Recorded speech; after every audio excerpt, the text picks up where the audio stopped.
Today we're gonna go to Bacolod because auntie's brother passed away, and I'm gonna be the chaperone for my other aunt. Oh, it is now like what time is it? 1 o'clock. No, it's almost 2 o'clock in the morning, and we have a 10 a.m. flight to Bacolod, and I'm just heading over to my aunt's place. Over and out. Testing. To be born is to be tested. Parang talagang napasok tayo sa eskwela talaga. At kung hindi mo makuha election, ay repeater ka. But there's no repeat in life. Ha? There's no repeat in life. No, another life. Okay, another life. Yes, samsara. Yeah, samsara, right?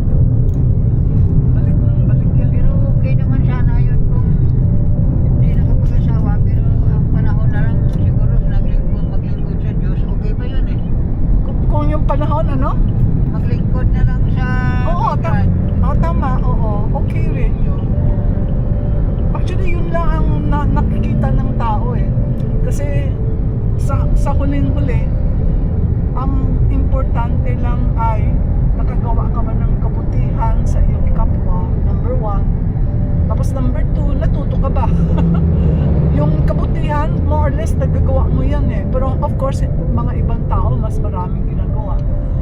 Mga iba, pero somehow, wala namang masamang tao talaga na kaya somehow may nagagawa ka rin ng kabutihan sa kapwa mo.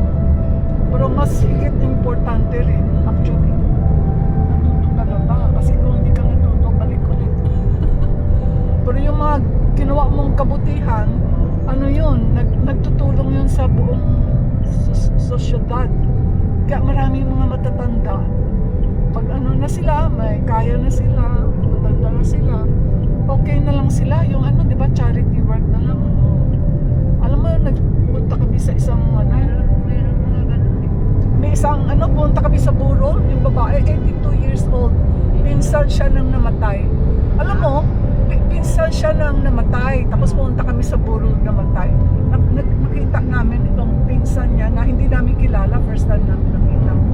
Nanggulat kami, kasi syempre, tinanong niya yung kasama ko, how old are you? Sabi ng kaibigan ko, 80 years old. Tapos sabi niya, do you know, I'm 82. Ha? Ganun. Kasi sabi niya, oh, how do you stay very young? Alam mo ano ginagawa niya? Nagtuturo siya ng katikism sa mga bata. Oo, dyan sa may Alabang, Ayala, Alabang. Sabi ko, ha? Ganun? Sabi ko, it's good. No, you're not yet forgetful. Sabi niya, yun ang nakakapagtaka raw. Ano, yung mga mas bata sa kanya, absent-minded na, magaling makalimot, pero siya, complete pa yung memory niya. Sabi ko, siguro ginagrasyahan ka rin ng Diyos. Tapos sabi niya, maniwala ka, nagkuha pa ako ng exam para magturo ng katikisan. Ganun pala ngayon. Yan raw ngayon sa parish. Lahat ng parish ngayon, hindi kukuha ng isang tao magturo ng mga bata ng katikisan. Mga bata ang estudyante niya. Tapos nagulat siya. Akala niya, lagpak siya. No? Kasi ilang ano yun, ilang session yun. Ano? Parang seminar yun eh. Sunod-sunod. Ilang buwan. Siguro mga 7 buwan sunod-sunod. Tapos nagkuha siya ng test. Nagulat siya. Among top 10 pa siya. At age 70 plus. So yun na ang ginagawa niya. 70 plus yan. Yung kumuha siya ng test kasi hindi naman niya akalain na yan ang pupuntahan niya. Ano siya, may asawa, may apo na lahat wala nang problema sa buhay. Tapos may nagsabi sa kanya, yung nasa simbahan siya, sumama ka sa amin magturo ng katekism sa mga bata. Sabi niya, ako, paano magturo? Never ako nagturo sa sa buhay niya. Tapos sabi ng kaibigan niya, sige na, sama ka, tingnan mo, baka magustuhan mo. Sumama siya kasi talaga importante yung mga kaibigan kung nadadala ka sa kabutihan o nadadala ka sa kasamaan eh. So sumama nga siya. Ayun, na-discover niya, aaral sila. Okay lang naman, wala naman siyang ginagawa.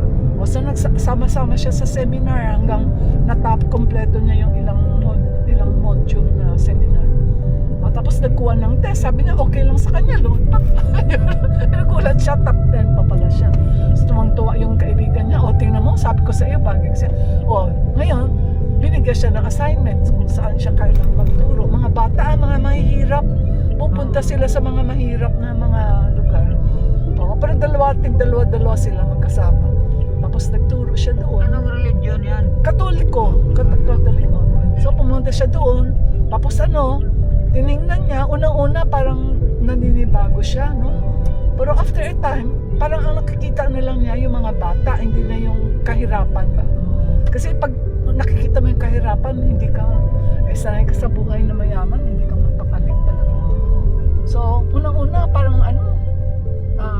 parang sabi niya, parang hindi ata ito bagay sa kanya. At saka parang, hindi siya Pero after a time, parang ang nakikita na lang niya yung mga bata na gustong-gusto matuto, yun na lang nakikita niya. At tapos yun, yung napansin niya yun, umiba na yung pakiramdam niya. Tapos ayun na, turo na siya, from 70 plus hanggang 82 na ngayon siya. At siya lang ang bumabata, lahat ng mga kasama niya tumatanda, namamatay lahat. Pero siya, okay pa. Saka masigla, masaya. Kasi siyempre, merong misyon sa buhay, di ba? O, pakiramdam niya, pinapakalat niya yung banal na salita ng Diyos, di ba? So, masaya rin siya, at least may ginagawa siyang magkabutihan. Saka alam mo, habang nagtuturo siya, natututo rin siya. Kasi, pag magtanong yung mga bata, kumisan, bibigay niya yung answer na sa test, no? Pero kumisan, napapaisip siya ng mabuti, bakit ganun ba? Kaya parang siya rin natututo, pero iisip rin niya, bakit ganun? At di natututo rin siya. Nagagawa ng kabutihan, natututo pa, di ba? Ayan na, hindi na babalik.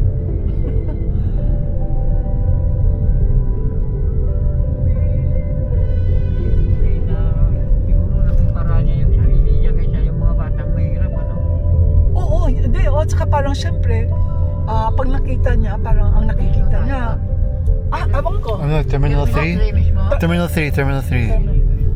Yeah. Not yet 3, yes, Hindi, terminal. pag nanay ka pag nakita mo yung mga bata, ang unang pakiramdam mo, ay kawawa itong mga bata. Kahit mahirap, madungis, pangit yung mga suot, pag gutom ata to, baka gutom pa itong mga to, ganun. Basta talaga iba ang nahirapan siya yun ang nahirapan siya mag-adjust doon. Pero after a time, parang hindi na niya nakikita yung kahirapan ng buhay. Nakikita na lang niya yung bata, talagang parang gusto matuto. Masaya pag dumadating siya, meron siyang nabibigay na kaligayahan, pag-asa, di ba? Pero actually, meron rin silang parang food program, pero hindi araw-araw. Siguro once a month, meron silang kitchen. Napapakain yung mga bata. Pero biro mo isang beses, isang buwan lang. Pero at least, after a time, hindi na niya nakikita yung kahirapan. Nakikita na lang niya na lahat sila natututo. Di ba? Pati siya natututo rin. Mga bata natututo rin. Saka iba rin yung naramdaman niya doon yung kaharap niya, yung mga mahirap. Oo, iba eh. Sa Alabang yun nakatira. Mayaman yun. Sobrang yaman, doon niya yun eh. Mabuti nga, nagulat na kami. First time ako nakakita ng ganyan. Yung mga mahirap pa naman, iba pa naman magmahal yan sa Ha? sa yung mga taong tinitingala nila. Oo. Mga yun eh, ibang mahal, hindi kaya ng kapwa nila mayaman na See if it's correct. 153.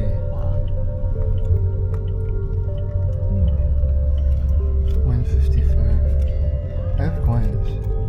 Let's see.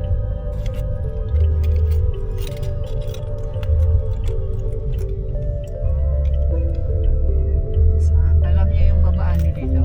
Ay, ewan ko. Kahit Minsan na lang. Kahit dito, pwede na. Pwede. Yeah. Doon siguro. You have coins, Greg? Yes, yes, Oh, yes. sige. Hold. Okay.